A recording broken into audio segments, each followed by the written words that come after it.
Ang question dito is this. Sino ang pwede maging leader? Sino ang pwede maging mukalang leader? Yan. Kasi, katulad dito, may mga nag-stay, may mga umalis. I don't know the reason, pero believe me, yung mga willing mag-stay, yan totoong leaders. And if you want to become a leader, do not decide. You have to act. Kasi maraming tao, puro decision. Ang tanda na, hindi pa rin makapag-decision. Huwag ka na mag-decision. You just have to act. Gawin mo na lang. Nakakapagod? Gawin mo hindi, nakakapagod. Pero kung sa'yo, gawin mo na yung mga bagay na ayaw mong gawin ngayon para magawa mo yung mga bagay na hindi mo nagagawa ngayon. Intindihan niyo hindi? Yes! Sabihin, ayaw mag-recruit, mag-recruit ka. Ayaw mo pahiya, okay lang, pahiya ka. I know why? Kasi one day, yung mga bagay na hindi mo nakukuha, makukuha mo. I'm going to end with this. End with this. Ang totoong networking, simple lang ho. You just have to follow the passion. You just have to the passion to follow your dreams and to follow your up line. Kung hindi nakaka-inspire yung upline, go upline. Remember this word. You have to aspire. Sabi mo sa katabi mo, aspire. Aspire. Ang aspire ho is higher than dreaming. Ang nangarap, hanggang pangarap lang. Ang aspire, meron kang plano at seryoso ka, makuha at parating. Nakuha niyo ako? Is aspire to be on top. Maraming tao, napapako sa aspire. Nakalimutan nila to perspire. Ibig ko sabihin, kailangan magbalat ng buto. Sa ayaw sa gusto mo, mapapagod ka dito. Nakuha niyo ako? Pero worth it lahat. And finally, pag naging successful ka, para tuloy-tuloy ang success, you have to inspire. And when you hold the mic, pinapatay na tayo nito. Nakakuha niyo. Ikaw pa ang nakakakuha na, ikaw talaga. Okay. Inspire. When you inspire, ibig sabihin nun, one day, sa ayaw sa gusto nyo, tahawak kayo ng mic. Yes! Kahit ayaw mo, pag ikaw naging successful dito, tatawagin kita dito sa harap. Yes. You have to tell your story. You have to tell your story to inspire other people. Hindi mo para magmayabang. Kahit takot ka magsalita, tuturuan ka na yung magsalita. Simple lang naman pa nagsalita dito sa harap eh. Una, pag tinawag ka, huwag na huwag yung gagawin ganito. Huwag na huwag yung gagawin yun. Pag tinawag ka, nakangiti ka agad. Tapos, confident ka, kahit nanginginig ka. Hindi naman nila alam eh. Kapag talagang, mic. Tapos, pag nanginginig ka, ilabas mo lang ng hinig mo. Good morning! Hindi alam nanginginig ka. Ha? Power ba kayo? Diba? Kasabihin ng mga tao, galing na speaker, galing hindi alam, yung hinig mo nilalabas mo lang. Pag nagsalita sa harap, ang hawak ng mic, hindi sabay na dalawa. Hindi ba ganun mahawak eh? Ganyan, di ba? Hindi ba kung ganun? Isa-isa lang. Isa-isa lang. Pag tumayo sa harap, huwag pantay ang tuhod. Di ba kasi pag tumayo, diretsyo. Huwag. Laging isa nasa harap. Isa pa nasa harap. Alam niyo bakit? Kasi mas stable tumayo ng ganito. At saka parang kang palaban. Kasi pwede kang gumanon. Pag ganon, aglag ka talaga. Paano ba? Kailangan ganyan. Kasi pag meron kang gustong i-stress na point, pwede kang gumanon. Clear? Pangalawa, pag nanginginig yung paa mo, galaw-galaw mo. Kasi kahit na magagaling na speaker, nanginginig pa rin mo yun. Totoo. Kahit sanay na, pero nanginginig pa rin kahit konti. Kaya pagka ganyan, pagka nasasalita ka, ganun-ganun ka. Ganun-ganun ka. Bakit? Kasi hindi na alam, yung hinig mo, pinapasa-pasa mo lang. Kasi magpantay, kitang-kita yung hinig mo. Kitang-kita. Kanya ka? Pag nagsalita ka sa harap, huwag ka tingin sa mata kung hindi ka pasanay. Kasi pag tumingin ka sa mata, nakaka-nervyos. Kasi may mga audience na ganito kung makatingin eh. Nakakalamunin eh. Ano yung mga talagang yung negative ang itsura?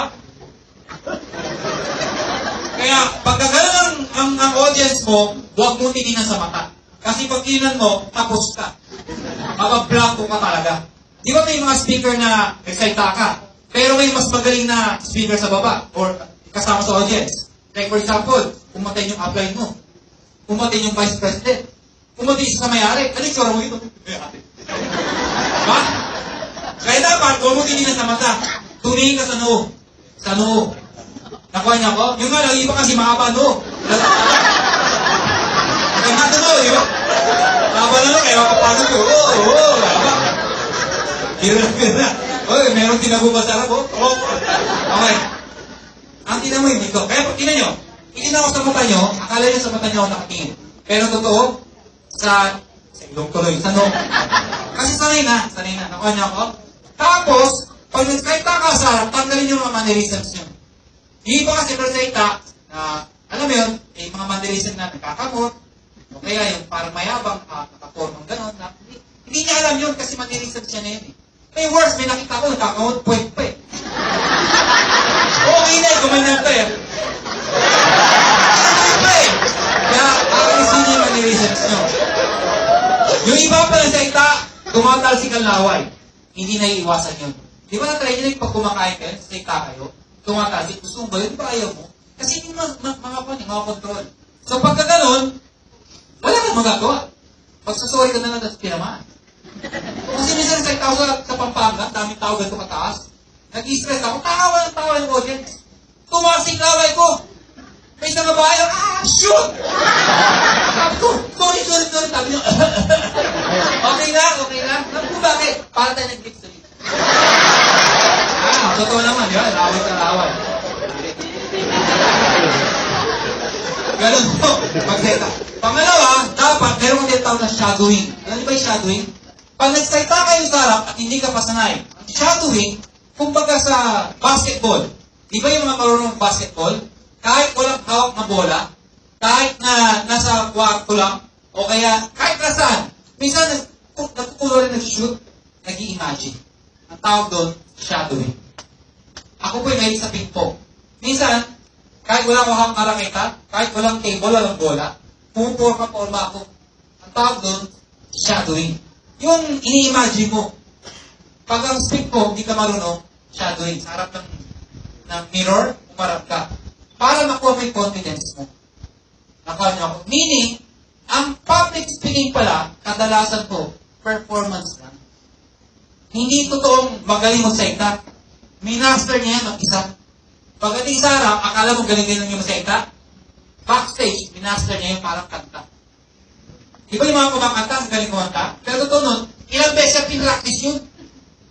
Ganon din ang public speaking. Pag hindi ka pa sanay, yung mga taong sanay, merong topic, pumunta sa harap, normal na. Bakit? Parang basketball. Kapag normal ka na maglaro, ibigay sa yung bola, hindi mo na kailangan shadowing. Kasi lagi ka naglalaro. May tanong sa akin, paano kung na-blanco ko? Nangyayari yun eh. Di ba nasa harap ka ng mga tao? Ano sabihin mo? Huwag na huwag niyo sasabihin to. Pasensya na ho kayo. Hindi ko alam na sasabihin ko, hindi ako prepared. Huwag na huwag mo sasabihin yun.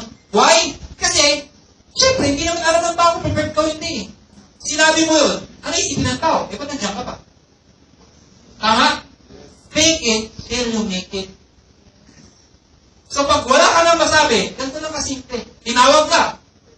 You want to learn more? Tinawag ka, di mo lang sabihin mo. Pagdating sa harap, di ba? Sino, power, good morning! Ito sabihin mo pag wala ka nang masabi. Gusto ba matuto? Yes! Siyempre, di ba? Gusto ba matuto? Yes! Gusto mo talaga matuto? Yes! Kung gusto nyo matuto, please welcome back, may apply!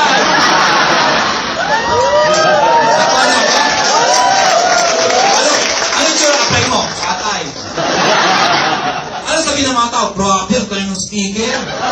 Hindi nila alam, wala ka sinabi. Nakuha niyo ako? Pinasa mo lang yung excitement doon sa apply mo. Pero ikaw, lusot ka. Nakuha niyo ako? Pero pinaka-importante yung public speaking is you have to be prepared. Kasi ang hirap nga naman kung hindi ka prepared. Every now and then, lagi po kami may public speaking. English, Tagalog, minsan, Bisaya, sa Visayas. Alam niyo, ang hirap ng public speaking pag hindi ka prepared. Kaya ako, the night before, bago ang public speak ko, may speech ako, bago ako matulog, ini-imagine ko na yung sasabihin ko, gagawin ko, para pagdating doon, parang i-repeat mo lang yung na-imagine mo. So, binigyan ko na kayo ng tip. Paano ang public speaking? Kasi kung hindi nyo gagawin mo yun, pagdating sa harap, talagang blanco ka agad. Pero pag na-imagine mo na yung ginagawa mo, kahit nasa harap ng maraming tao, na-imagine mo na eh.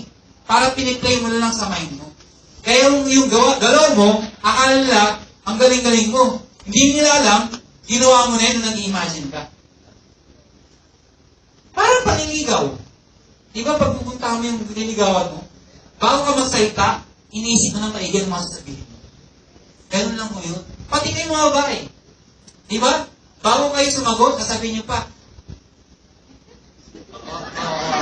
Di ba? Iniisip nyo na rin yun eh. Biro lang.